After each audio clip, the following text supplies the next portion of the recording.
L'instant Rebirth. Pourquoi l'estime de soi est-elle si importante dans notre vie ? Pourquoi l'estime de soi est-elle si importante dans notre vie ? Je crois qu'il y a une confusion fréquente qui est faite entre l'estime de soi et l'égotisme. On nous a appris que le moi était haïssable et donc qu'une certaine modestie était nécessaire pour fonctionner dans la société. La modestie n'est pas, à mon sens, une grande qualité. La modestie, c'est une façon de masquer ce que nous croyons que nous sommes pour trouver une certaine approbation dans le monde. Et je pense que c'est une qualité du monde de l'ego plus que du monde de l'essence. Je pense que l'équivalent de la modestie dans le monde de l'essence serait l'humilité. Et l'humilité n'est jamais feinte. L'humilité est quelque chose que l'on ressent et que l'on ressent seulement lorsque l'on a pu arriver à la paix avec soi-même, c'est-à-dire que l'on a pu reconnaître que nous sommes une personne de valeur et c'est là que l'estime de soi prend tout son importance.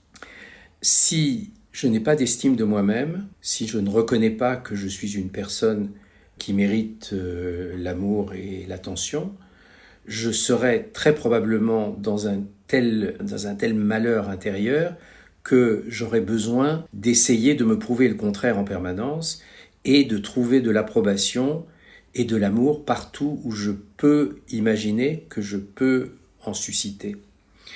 Donc je serai dans la compensation du non-amour que je crois mériter à la recherche de l'amour. Ceci ne me met pas dans une situation de normalité, elle me met dans une situation de compensation. Donc, pourquoi pour un être humain l'estime de soi est si importante ? C'est que tant que je ne reconnais pas la valeur de qui je suis, je serai tenté de faire semblant d'être une personne de valeur. Et faire semblant d'être une personne de valeur va m'amener à des comportements qui n'ont pas d'intérêt véritable, qui seront des comportements intéressés pour un résultat qui n'est pas réel. La personne qui retrouve l'estime de soi, qui retrouve la conscience de la belle personne qu'elle est, n'a plus besoin de séduire, elle a juste besoin d'être. Et le fait que l'approbation qu'elle se donne en étant ce qu'elle est se manifeste dans le monde, c'est reçu et c'est quelque chose de naturel et de plaisant pour qui l'entoure. Donc, si nous arrivons à avoir une véritable estime de nous-mêmes, nous nous entourerons de plus en plus de personnes qui auront aussi fait ce chemin vers eux-mêmes et qui pourront manifester l'estime d'eux-mêmes. Et donc des rapports vrais vont naître entre les personnes plutôt que des rapports de masque et de compensation. Pour commencer à faire un chemin vers l'estime de soi, je vous propose un petit exercice qui consiste en écrivant toutes les qualités que nous nous reconnaissons. Écrivez-en au moins 20, si possible un peu plus. Et demandez à 3 personnes que vous estimez, qui vous connaissent suffisamment, d'écrire les qualités que ces personnes vous reconnaissent. Et faire la synthèse de votre liste et de leur liste. Et de regarder, de dégager de toutes ces listes les 10 qualités que vous pouvez vous reconnaître indubitablement.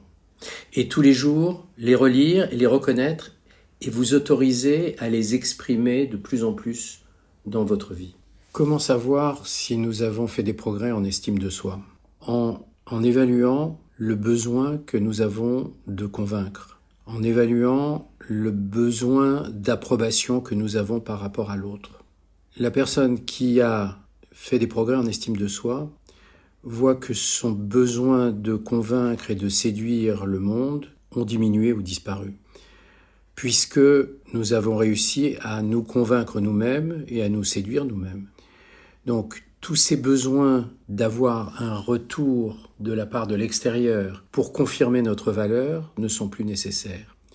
Donc, lorsque vous avez pu noter un changement dans votre dynamique personnelle par rapport au monde extérieur, que vous savez que vous ne dépendez plus de l'opinion de l'autre pour avoir une bonne opinion de vous-même, eh bien c'est que vous avez fait des progrès immenses au niveau de l'estime de soi. De même, toute personne qui vit dans la peur d'être critiquée ou jugée par l'extérieur est une personne dépendante de la vision du monde d'elle-même, et le seul moyen de se défaire de cela, c'est justement d'arriver à se proposer une autre vision de soi-même pour ne plus avoir besoin de l'approbation du monde.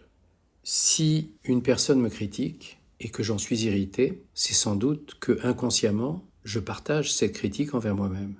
Ce n'est que lorsque j'aurai réussi à entendre cette même critique en m'apercevant de son inadéquation avec qui je suis, de sa non-pertinence et donc de mon impassibilité devant elle, que je pourrais me reconnaître que, encore une fois, j'ai fait un pas sur l'estime de moi, puisque si quelqu'un porte un jugement sur moi que je trouve totalement incohérent et injustifié, au lieu de créer une réaction de ma part, de la colère, de la frustration, d'une manifestation agressive par rapport à cette personne, c'est juste l'indifférence de la goutte d'eau qui tombe sur un imperméable. Nous espérons que cet épisode vous a plu. N'hésitez pas à nous faire part de vos réflexions sur les réseaux sociaux de l'Instant Rebirth et à nous envoyer vos questions pour de futurs épisodes.